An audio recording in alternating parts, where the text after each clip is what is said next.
सही दोस्तों, previous video में हमने जाना कि पीसीआर क्या है, पीसीआर मशीन कैसी होती है और साथ ही साथ पीसीआर टेक्निक में कौन कौन से कंपोनेंट की आवश्यकता पड़ती है। इन सभी टॉपिक को हमने प्रीवियस वीडियो में डिटेल से डिस्कस किया था। अगर आपने प्रीवियस वीडियो नहीं देखा है तो उस वीडियो का लिंक आज के इस वीडियो में मैंने डिस्क्रिप्शन बॉक्स में दे रखा है। उस लिंक पर क्लिक करके आप वीडियो को देख सकते हैं। तो आज के इस वीडियो में हम बात करने वाले हैं स्टेप्स ऑफ पीसीआर, यानी कि पीसीआर टेक्निक में कौन कौन से स्टेप इन्वॉल्व होते हैं। और ये आज का ये जो टॉपिक है पीसीआर से जुड़ा हुआ बहुत ही इम्पोर्टेंट टॉपिक है, तो आप वीडियो को ध्यान से देखिएगा और पूरा देखिएगा। तो यदि हम बात करें स्टेप्स ऑफ पीसीआर की, यानी कि पीसीआर में कौन कौन से स्टेप इन्वॉल्व होते हैं, तो पीसीआर टेक्निक में कुल 3 स्टेप इन्वॉल्व होते हैं। पहला जो स्टेप है वो है डीनेचुरेशन, दूसरा स्टेप है एनिलिंग और तीसरा स्टेप है एक्सटेंशन। इसे हम इलॉन्गेशन भी कहते हैं। तो आइए चलते हैं सबसे पहले स्टेप की ओर, यानी कि डीनेचुरेशन की ओर। Denaturation occurs when the reaction mixture is heated to 94 degree centigrade for about 0.5 to 2 minutes. This break the hydrogen bond between two strand of DNA and convert into a single stranded DNA। तो denaturation में होता क्या है, हम सभी जानते हैं कि जो डीएनए होते हैं वो डबल स्टैंडर्ड होते हैं। तो इस डबल स्टैंडर्ड डीएनए में होता क्या है कि दो नाइट्रोजनस बेस के बीच हाइड्रोजन बॉन्ड पाई जाती है। तो इस हाइड्रोजन बॉन्ड को ब्रेक करके इन डबल स्टैंडर्ड डीएनए को सिंगल स्टैंडर्ड डीएनए में बदलना कहलाता है डीनेचुरेशन। और इस प्रोसेस के लिए हमें चाहिए होता है 94 डिग्री सेंटीग्रेड। तो हम क्या करेंगे, डबल स्टैंडर्ड डीएनए को 94 डिग्री सेंटीग्रेड पर लगभग 0.5 से लेकर 2 मिनट तक गर्म करते हैं। तो गर्म करने से होगा क्या कि नाइट्रोजनस बेस के बीच जो हाइड्रोजन बॉन्ड है वो हाइड्रोजन बॉन्ड ब्रेक हो जाता है और डबल स्टैंडर्ड डीएनए कन्वर्ट हो जाता है सिंगल स्टैंडर्ड डीएनए में। The single standard now act as a template for the production of a new strand of DNA. The temperature should be provided for a longer time to ensure the separation of the two strand. तो ये जो single standard DNA बनते हैं, अब ये एक तरह से टेम्पलेट या फिर कह सकते हैं साँचे का काम करते हैं नए डीएनए स्ट्रैंड बनाने के लिए। आइए मैं आपको डायग्राम के थ्रू समझाता हूँ। तो यहाँ पर आप देख सकते हैं हमारे पास डीएनए है जिसे हम बोलेंगे पेरेंट डीएनए। और ये जो पेरेंट डीएनए है इसके 2 स्ट्रैंड है, एक स्ट्रैंड ये है और दूसरा स्ट्रैंड ये है। और ये इसके न्यूक्लियोटाइड है जो कि आपस में हाइड्रोजन बॉन्ड के थ्रू जुड़े होते हैं। तो फर्स्ट स्टेप हमारा क्या है, डीनेचुरेशन। तो डीनेचुरेटिंग में हम क्या करेंगे कि यहाँ पर हम हायर टेम्परेचर देते हैं, लगभग आपका 94 से लेकर 100 डिग्री सेंटीग्रेड, जैसे यहाँ पर लिया हुआ है 95 डिग्री सेंटीग्रेड। तो इससे होता क्या है कि जो न्यूक्लियोटाइड्स के बीच हाइड्रोजन बॉन्डिंग है वो हाइड्रोजन बॉन्डिंग टूट जाती है और 2 नए स्ट्रैंड बन जाते हैं। जैसा कि आप ऊपर की ओर देख सकते हैं, ये है 5 प्राइमर 3 प्राइमर स्ट्रैंड और नीचे वाला है 3 प्राइमर 5 प्राइमर स्ट्रैंड। चलते हैं सेकेंड स्टेप की ओर। सेकेंड स्टेप है annealing. The reaction temperature is lower to 54 to 60 degree centigrade for around 20 to 40 second. तो यहाँ पर एनिलिंग में होता क्या है कि अब हम टेम्परेचर को कम कर देते हैं। जैसा कि हमने डीनेचुरेशन में देखा, जो टेम्परेचर था हमारा 94 से 100 डिग्री सेंटीग्रेड के बीच था। अब एनिलिंग में हम टेम्परेचर को लगभग 54 से 60 डिग्री सेंटीग्रेड के बीच कर देते हैं। और इसके लिए लगभग जो हमारा ड्यूरेशन होता है इस रिएक्शन में वह 20 से 40 सेकेंड का होता है। Here the primers bind to their complementary sequence on the template DNA। अब होता क्या है, जो टेम्पलेट डीएनए है उससे प्राइमर क्या कहते हैं, जुड़ जाते हैं एक कम्प्लीमेंट्री सीक्वेंस के रूप में। तो इस प्रोसेस में जो प्राइमर यूज़ होते हैं ये सिंगल स्टैंडर्ड सीक्वेंस होते हैं डीएनए के या फिर आरएनए के, और इनमें लगभग 20 से 30 न्यूक्लियोटाइड पाया जाता है। तो जो प्राइमर होते हैं बहुत ज़्यादा बड़े नहीं होते, बहुत छोटे होते हैं, इनमें बहुत कम ही न्यूक्लियोटाइड होते हैं, जैसा कि मैंने बताया 20 से 30 nucleotide. Primer serve as the starting point for the synthesis of DNA. तो ये जो प्राइमर होते हैं एक तरह से डीएनए सिंथेसिस को स्टार्ट करते हैं। The two separated strand run in the opposite direction and consequently there are two primers, a forward primer and reverse primer. तो इस तरह से देखा जाए जो दो अलग अलग स्टैंड है दोनों अपोजिट डायरेक्शन में ही प्राइमर जुड़ते हैं और आगे की ओर और पीछे की ओर नए डीएनए स्ट्रैंड बनने लगते हैं। तो आइए डायग्राम के थ्रू समझते हैं। तो यहाँ पर स्टेप 2 है एनिलिंग। तो इसमें टेम्परेचर को हम कम कर देते हैं, लगभग 54 से 60 डिग्री सेंटीग्रेड पर रखते हैं। तो एनिलिंग में हम यूज़ क्या करेंगे, सबसे पहले यूज़ करेंगे डीएनए प्राइमर्स, ठीक है। इसके अलावा डीएनए पॉलीमरेज में विशेष रूप से हम टैग पॉलीमरेज यूज़ करेंगे। टैग के बारे में मैंने प्रीवियस वीडियो में बताया हुआ है। और इसके बाद कुछ न्यूक्लियोटाइड यूज़ करेंगे, जैसे कि डीटीटीपी, डीसीटीपी, डीएटीपी और डीजीटीपी। तो इन सभी चीज़ों को डाला जाएगा ट्यूब के अंदर और टेम्परेचर को कम कर दिया जाएगा।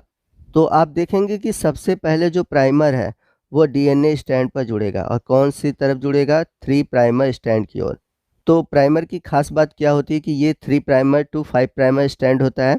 और जैसा कि मैंने आपको बताया, ये डीएनए के 3 प्राइमर स्ट्रैंड की ओर जुड़ता है। तो यहाँ पर आप देख सकते हैं ये डीएनए का 3 प्राइमर एंड है और प्राइमर का जो 5 प्राइमर एंड है वो आकर जुड़ता है। उसी तरह अगर हम डीएनए के दूसरे स्ट्रैंड को देखें तो इसमें 3 प्राइमर एंड पर प्राइमर का जो 5 प्राइमर एंड है वो जुड़ा हुआ है।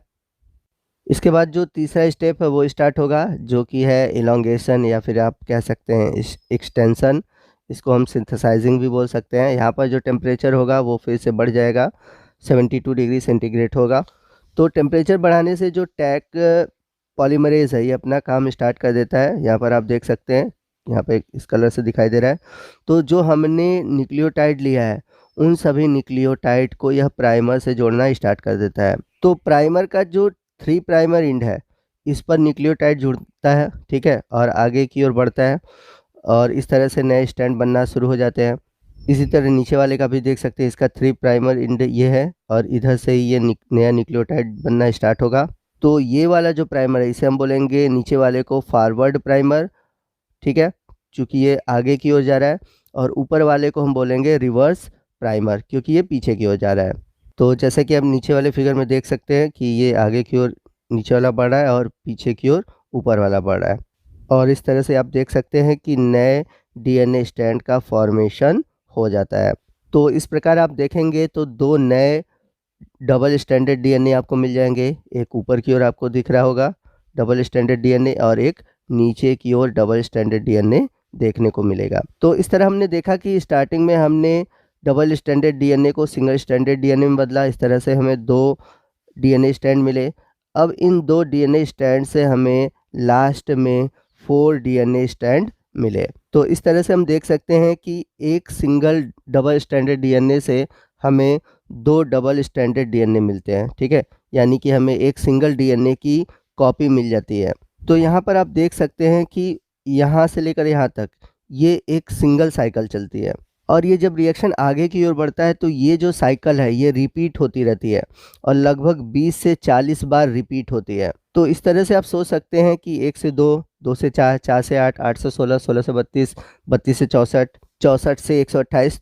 तो इस तरह से ये साइकिल चलती है और लाखों करोड़ों कॉपी मिल जाती है एक डबल स्टैंडर्ड डीएनए का। तो जैसा कि हमने देखा कि पीसीआर में 3 स्टेप है, डीनेचुरेशन, एनिलिंग और एक्सटेंशन। तो इसमें सबसे पहले हमने पेरेंट डीएनए लिया, कुछ न्यूक्लियोटाइड लिया, प्राइमर लिया, पॉलीमरेज लिया और सबसे पहला स्टेप हमने किया डीनेचुरेशन। तो डीनेचुरेशन में हमने डीएनए के भी जो हाइड्रोजन बॉन्ड थे उसको ब्रेक किया। एनिलिंग में हमने प्राइमर लिया, प्राइमर सबसे पहले किनारों पर डीएनए के 3 प्राइमर एंड पर जुड़े। उसके बाद एक्सटेंशन हुआ, तो एक्सटेंशन में जो डीएनए पॉलीमरेज है टैग, ये क्या कहता है, जो अलग अलग हमने न्यूक्लियोटाइड लिया उनको जोड़ता गया और इस तरह से हमने देखा कि एक डबल स्टैंडर्ड डीएनए से 2 नए डबल स्टैंडर्ड डीएनए बने। अब आप देख सकते हैं कि ये जो 2 डीएनए बने सेकंड साइकिल में जाते हैं, तो सेकंड साइकिल में आप देख सकते हैं 2 से 4 नए डीएनए बन गए। थर्ड साइकिल में आप देख सकते हैं 4 से कितने बन गए, 8 नए डीएनए स्ट्रैंड बन गए। तो इस तरह से साइकिल चलती जाती है और नए डीएनए बनते जाते हैं। तो यहाँ पर ये फार्मूला हम यूज़ करेंगे 2 के पावर n, यानी कि जितनी भी कॉपी बनी है हम इस फार्मूले से निकाल सकते हैं। मान लेते हैं कि यहाँ पर 5 साइकिल हुआ है, तो यहाँ पर हम 2 के पावर 5 लिखेंगे और इसको सॉल्व करके हम निकाल लेंगे कि कितने नए डबल स्टैंडर्ड डीएनए बनेंगे। तो यदि यहाँ पर हम 5 साइकिल की बात करें तो हमें 64 कॉपी डीएनए की मिलेंगी। तो आपको बता दें कि इसकी भी एक लिमिट है जहाँ पर ये साइकिल जाकर रुकेगी। तो आपको बता दें कि मैक्सिमम 30 साइकिल के बाद ये जो प्रोसेस है ये रुक जाएगी। तो 30 साइकिल के बाद ये प्रोसेस क्यों रुक जाएगी मैं आपको बता दूं। तो आपको बता दें कि जिस ट्यूब में हमने मटेरियल डाला हुआ है, ठीक है, तो जब डीएनए बनता है तो वहाँ पर जो डेंसिटी होती है सोल्यूशन की वो बढ़ जाती है। तो डेंसिटी यानी कि घनत्व बढ़ने की वजह से वहाँ पर जो सेल साइकिल है वह रुक जाता है। तो जो सेल साइकिल चलता है वो मैक्सिमम आपका 30 साइकिल तक ही चलता है, उसके बाद वो वहाँ पर रुक जाता है। तो इसके बाद अगर आप चाहे टेम्परेचर को बढ़ाएं, चाहे कंडीशन को बढ़ाएं, कंपोनेंट को बढ़ाएं, तो वहाँ पर नए डीएनए स्ट्रैंड का फॉर्मेशन नहीं होता। तो हमने जो तीसरा वाला स्टेप था उसको समझा दिया है। आपको क्या लिखना है वो सभी चीज़ें जो मैंने समझाई हैं वो यहाँ पर लिखी हुई है, आप इसको देख सकते हैं, अपना नोट्स इसके अकॉर्डिंग बना सकते हैं। तो थर्ड स्टेप था एक्सटेंशन या फिर इलॉन्गेशन। आइए नेक्स्ट हम बात करते हैं एप्लीकेशन ऑफ पीसीआर की। एप्लीकेशन क्या क्या है पीसीआर टेक्निक के। तो पहला है पीसीआर इन क्लिनिकल डायग्नोसिस। तो जो क्लिनिकल डायग्नोसिस है यानी कि जैसे हमें किसी रोग का पता करना है जो कि डीएनए से रिलेटेड है, तो हम डीएनए का ढेर सारा कॉपी बनाकर डायग्नोस करते हैं कि उस व्यक्ति में डीएनए से रिलेटेड कौन से डिजीज़ है। इसके बाद है पीसीआर इन डीएनए सीक्वेंसिंग, यानी कि जो डीएनए की सीक्वेंस है वो सही है या गलत है, उसके लिए भी पीसीआर टेक्निक का यूज़ करेंगे। इसके बाद है पीसीआर इन फॉरेंसिक मेडिसिन। तो जैसा कि आप सभी ने डीएनए फिंगरप्रिंटिंग पढ़ा होगा, तो पीसीआर टेक्निक का यूज़ किया जाता है डीएनए फिंगरप्रिंटिंग में। और लास्ट एप्लीकेशन है पीसीआर का जीन क्लोनिंग। तो जीन क्लोनिंग में हम क्या करते हैं कि जीन की जो हमें टारगेटेड जीन है या फिर एक कोई पर्टिकुलर जीन है उसकी ढेर सारी कॉपी बनाते हैं। तो दोस्तों ये था हमारा पीसीआर से जुड़ा हुआ आज का ये वीडियो। तो इन दो पार्ट में हमने पीसीआर से जुड़े हुए जितने भी टॉपिक थे उन सभी टॉपिक को कवर किया। तो आपको ये दोनों पार्ट कैसे लगे कमेंट करके